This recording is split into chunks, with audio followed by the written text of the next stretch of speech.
రేపటి నుంచి జగన్ ఆర్మీ రంగంలోకి దిగబోతోందా?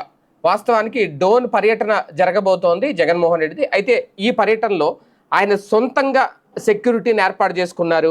దాని పేరే జగన్ ఆర్మీ అని వైసీపీ నాయకులు పెట్టిన పేరు. నిజంగా ఆ పేరు పెట్టారా లేదా అనేది పక్కన పెడితే, అయితే ఇందులో ఎందుకు జగన్ ఆర్మీ అని పెట్టాల్సి వచ్చింది అంటే, ఇందులో దాదాపుగా ఒక 40 నుంచి 50 మంది ఉంటారు. వాళ్ళందరూ కూడా రిటైర్డ్ ఆర్మీ సైనికులు అనమాట.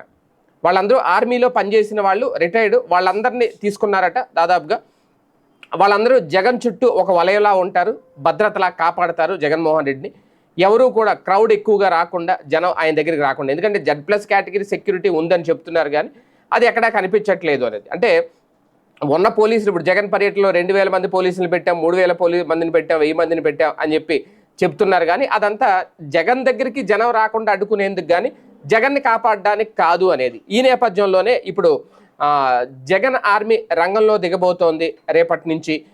వీళ్ళందరూ జగన్కి ఒక భద్రతా వలయంగా ఉంటారు, జగన్ని కాపాడడానికి. ఇక నుంచి ప్రతి పర్యటనలో కూడా వాళ్ళు కనిపించబోతున్నారు.